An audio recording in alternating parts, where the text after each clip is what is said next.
Hi there, Paul. A long time ago, in a land called Mutapa, there lived a girl so beautiful that she had been named Zuva, meaning sun. When Zuva's mother gave birth to her, the midwife had exclaimed in joy and surprise as she received the baby. Never before in the thousands of babies she had received into the world had she seen a baby whose skin glowed and glistened like this one. In the darkness of the heart, the baby's unseeing eyes illuminated the room and brought a smile to the midwife's face. She had always loved a birth that ended well. As Zuva grew, her beauty began to be praised around her village. Her name became a simile, a comparison with all that was beautiful. If anyone wanted to describe the beauty of a flower, or of an event, or of a day, they would simply say, as beautiful as Zuva. Her parents were extremely proud of the beauty that they had created, and in his drunken moments, the proud father would be heard saying, "My daughter will marry a king. The bride price she will fetch us will benefit our family for generations and generations to come." As a young girl, as other girls her age went to the stream to fetch the water they would balance atop their heads in clay pots, Zuva's mother would forbid her from such tasks. Have you ever seen a queen fetching water from a stream? You don't have to worry about such things. You are not a commoner.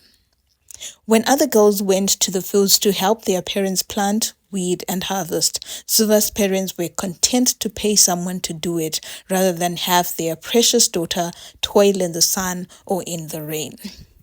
When Zuva's mother cooked in their kitchen hut, she would instruct Zuva to go and sit in the lounge.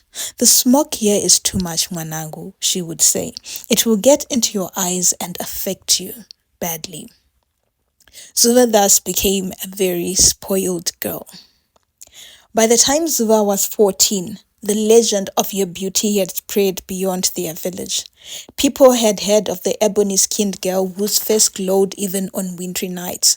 They had heard of how her kinky hair stood atop her head like a crown, defying gravity, its kinks and coils untamed and beautiful.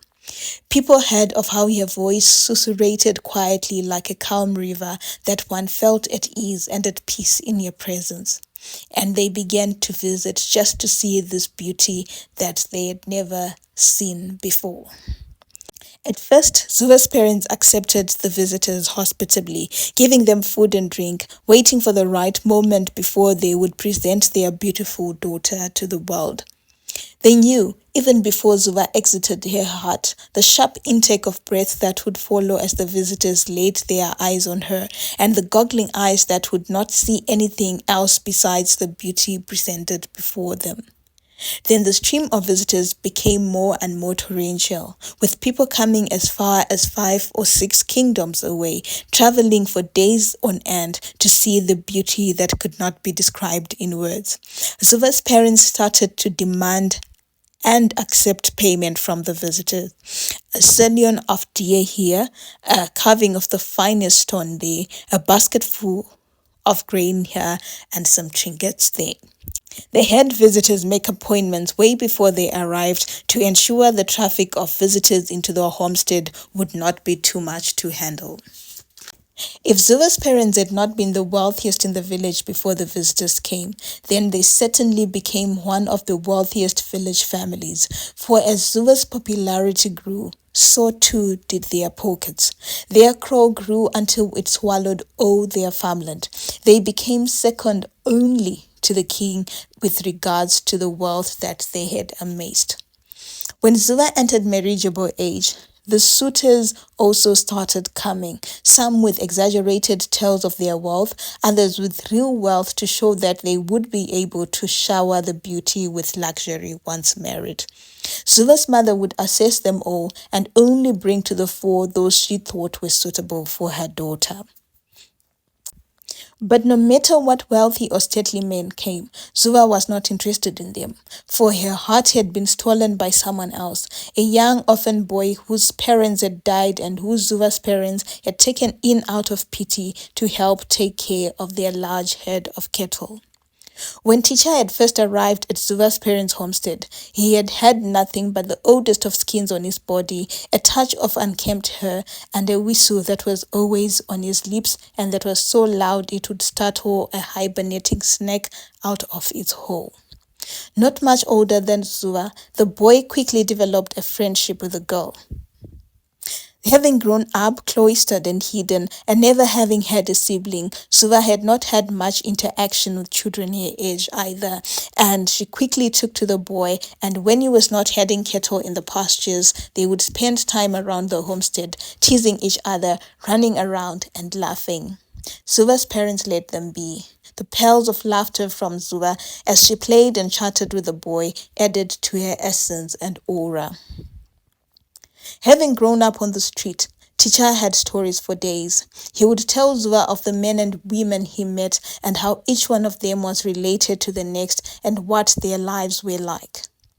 Impatiently, Zuva would spend the afternoons he was in the pastures waiting for him, and at twilight she would listen to the exaggerated stories of an outside world she'd never experience, enthralled. Each day, she would look forward to his visits, to his initial teases, and he would settle down and a quiet and mysterious demeanor would emerge out of his body and he would begin his storytelling. As the days grew into moons and years, Zuva began to feel butterflies in his stomach whenever she saw him, and strong gut wrenches when he bade her farewell at the end of each story and each night. She wanted to spend more time with him. She wanted to breathe in his aura and his presence, and before long, she started to feel shy in his presence. She found it difficult to look into his eyes when he spoke, and her responses to his teases became awkward. She also began to sense a change in him too. Whenever she gathered the courage to look into his face, his eyes would dart quickly to the side. His stories became shorter, and there were long silences of awkwardness which had never been there before between them. Then Teacher began to avoid visiting Zuva's heart. One day he would come, then he would disappear for days on end. On the days he was not available, Zuva's heart would yearn for him, for his voice, for his laughter, for his stories, for his teases. She stopped smiling, and even when the visitors came to see her beauty, she would do so out of duty and disinterestedly. Then one day, a visitor came to the homestead. At the gate he called out, announcing himself as he sat atop a magnificent donkey. "Mbara family," he called out, his voice strong and clear. "I have heard of the sun that resides in your homestead, and I have crossed river upon river and ridden across dark forest after dark forest so that this sun can shine upon my countenance. I have brought with me a fare from wells beyond the rivers, oxen so big they clear fields in just a day, and cows with 8 pairs of udders. The sun you have, I desire to also possess in my magnificent castle across the forests, and for that you shall have wealth unknown." Zuva's parents opened their gates, and a man, dressed in magnificent blue cloth from neck to ankle, rode in, followed by a host of servants who could have been an army and heads of cattle in their wake. On his head was a crown of gold that caught the morning sun and which was littered with red, blue, and green stones. On his neck, ornaments and trinkets jingled, and as he got off the donkey, a golden can miraculously appeared from one of his servants and was thrust into his hand. Zuva's parents looked at each other. This was what they had been waiting for. They gave the men a good seat in the courtyard and called forth their daughter. Again, the man, just like all other men had been, was mesmerized and could not take his eyes from the breathtaking beauty before him. But again, Zuva was unimpressed. Her heart was far away, searching in the pastures for Teacher whom she had not seen for a long time. All she could think of as the bejeweled man named Fumai sat before her and gawked like a silly man was where Teacher was and if he was thinking of her with as much longing as she was. When Zuva had gone back to her hut, her parents stood up and went to their hut to discuss the new visitor. "I like him," Zuva's mother said, her voice excited and her eyes shining with joy. "Did you see the entourage of servants he has with him? Our daughter will be taken care of well. Please, Baba, let the Rora negotiations begin." Zuva's father nodded, equally excited. He had seen the kettle that Fumai had brought, and he now wore the gold bangle he had been gifted by the visitor proudly on his wrist. Yes, my wife, I agree. Tomorrow, I will send for my brothers and uncles and we will begin negotiating. Just make sure your daughter knows this and is ready to go with the man when he leaves. When Zuva learned that her father intended for the Rora negotiations to begin, her heart began to pound in fear. She didn't want to go with that flamboyant man anyway. She did not want a new home in the middle of nowhere, far away from her parents and the life she had always known. And she did not want any man except Tisha. She waited that night for the homestead to settle down. Then she sat in her hut for another hour, listening for any movements, and all she heard were moos, bleats, and a few cackles from the hens that were still awake. She grabbed her warm furs and, tightly wrapping them around her body, stepped out into the chilly night. Sticking to the shadows, she took the long walk to the servants' quarters and paused, her heart beating fast. Heaving a deep sigh, she ran to Teacher's door and gently let herself in. He was asleep, but quickly awoke as the breeze from the open door hit his face. Who is that? What is it? It's me, Zuva whispered. It's me, Zuva. He sat up and wiped the sleep off his eyes, and even in the dim heart, he could see her beauty radiating and filling the room with a pleasant aura. What are you doing here, Zuva? He tried to chastise her. Go back to your heart. What will your parents do to you? To me, if they find you here. But Zuva was already sobbing. They are sending me away, teacher, she said between heaves of sobs. Sending me to a place that they even do not know. Please, teacher, if you really are my friend, save me. Teacher sighed and rose from his reed mat and went to hold the girl. When she had reasonably calmed down, he gently guided her to the mat and took both her hands in his. In the dim light, their eyes met, and like a current, emotions they had never spoken about flowed through them. For a long moment, they stared into each other's eyes. Please, Zuva whispered, and the spell was broken. Take me away. Teacher dropped her hands as though they were hot and stood. He went to stand by the window and looked out for a long time before asking, Where, Zuva? Where do I take you? Anywhere, she said, sobbing again. Anywhere that is not here. Take me to the places in your stories. Teacher laughed. You mean I should take you to the streets? From here, where you have lived in luxury, you want to go to the streets? Do you know how hard that life is? Do you know what it is like to not know where your next meal is coming from, or to sleep in the forest with not so much as a skin on cold, freezing nights? Look, he walked back to her, sat on the reed mat, and took her hands in his again. Your parents know best, Zuva. The rich man will take care of you. You will find your happiness there. But her big round eyes stared at him in fear. Happiness? I have only ever known happiness with you, Tisha. You are the only person who has made my life worthwhile. And now, look, you two are abandoning me to the world, to the unknown. They were quiet for a while, looking into each other's eyes as tears coursed down Zuva's cheeks. Then she whispered again, Do you love me, teacher? A lump lodged in his throat. Yes, he wanted to say. Otherwise, why do you think I've avoided you for this long? But he knew that once he said those words, there would be no turning back. He would never be able to give Zuva the life she wanted and the life she had been raised up for. He knew it was time to let her go. I like you like a sister, Zuva, he said stoically, even as his voice shook and his heart splintered. When I see your parents, I see them as my own parents because they took me in and gave me dignity. Loving you beyond brotherly love would be incestuous. Zuva's sobs grew even more louder and her body shuddered. Teacher took her into his arms and shushed her as he would a baby. Don't cry, little sister, he said, even as he could feel tears build up in his eyes too. You will be all right. Do as your parents say and go with the man. I will try to visit as often as I can once you are gone.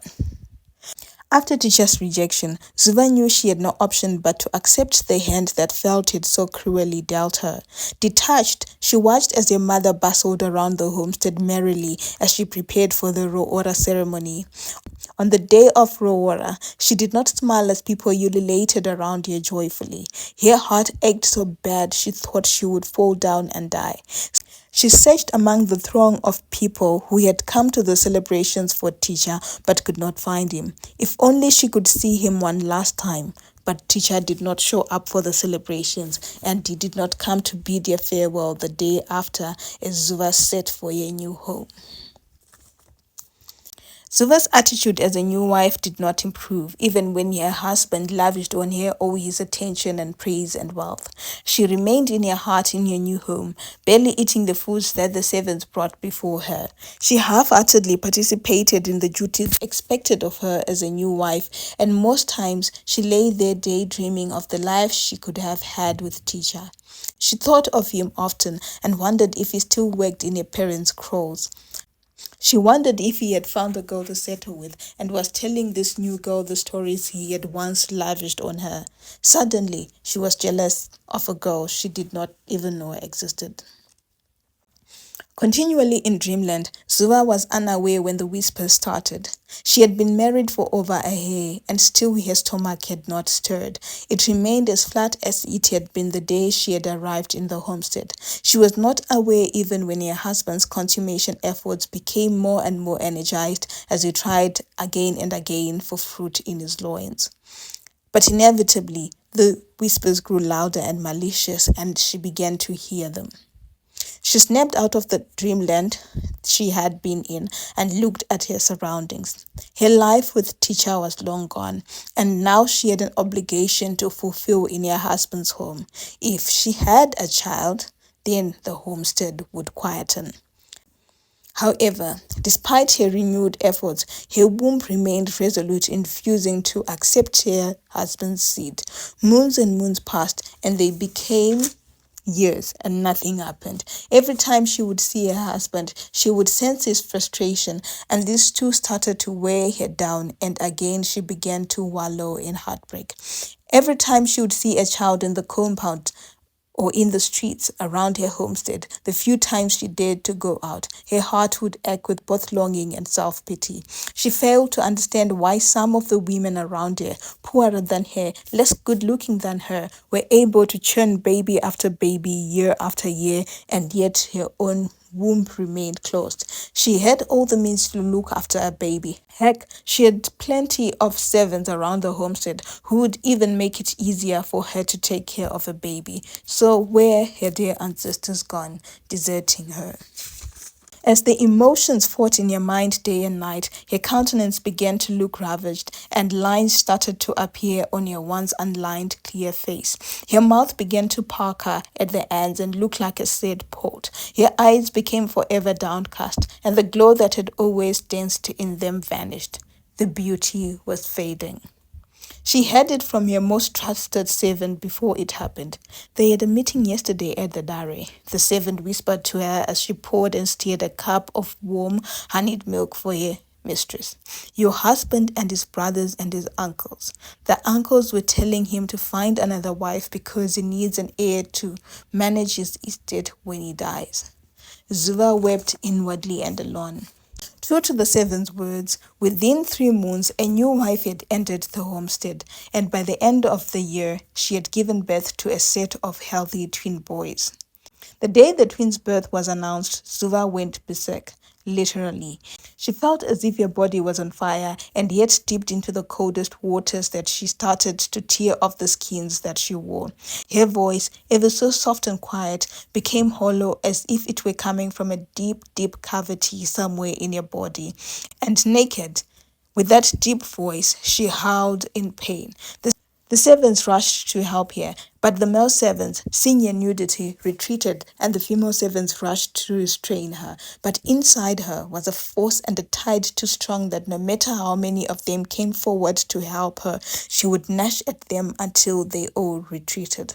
Her husband, Fumai, was cold, but when she saw him, her energies doubled, and she pounced on him like a wild animal would on a defenseless woman. He ran and stood afar, looking at this once beautiful woman, who now on all fours looked like a stranger to him.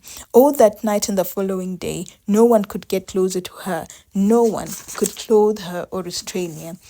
When eventually she tired, they covered her in skins, and she began to whimper like a baby, calling for her mother and her father and teacher, while her most trusted servant rocked her to sleep. If anybody had thought she would get better once she awoke, then they were in for a treat. Because as soon as she was awake, she had torn off the skins again and started to bellow, balancing on her knees and palms, saliva running out of her mouth, her eyes bloodshot, and gnashing at anyone who dared to get closer.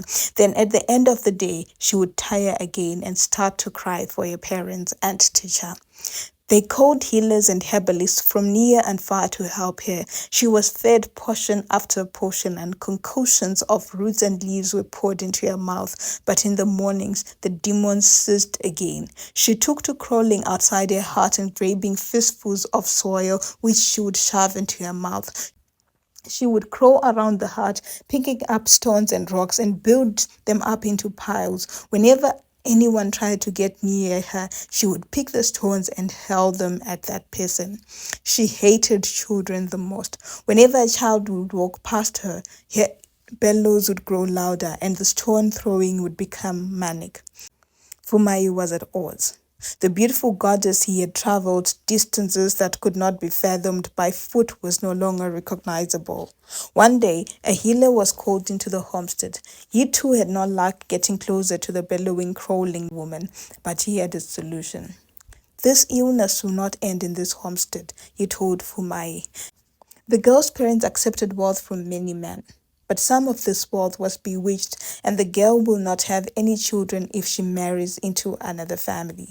Take her back to her village, her home. Her parents have to make amends. So the journey to Zuva's village was planned. One night, as she mellowed and started whimpering, they clothed her and put her on a donkey, and the journey began. They could only travel by night because during the day she became feral and vicious, wanting to attack anyone she met. The journey that should have taken them 2 weeks took them a moon and a half. When they finally arrived, Zuva's parents could not recognize the woman Fumai brought back, purporting to be their daughter. Gone was the glistening melanin skin, and in its stead was the parched skin of a person who knew no water or moisturizer. Gone were the kinks and coils in her hair, and instead there was a matted mess on her head. They did not recognize the bellow that came out of her throat, but once she started whimpering for them, they saw their little girl again. Fumai and his entourage did not stay for long, and keen to leave the woman who had terrorized his homestead and his children, he bade farewell to the family and left. Things did not get better for Zuva. Her father, heartbroken at the woman his daughter had become, died within a moon after Zuva's return. Her mother sold cow after cow and invited healer after healer to help her daughter, to no avail.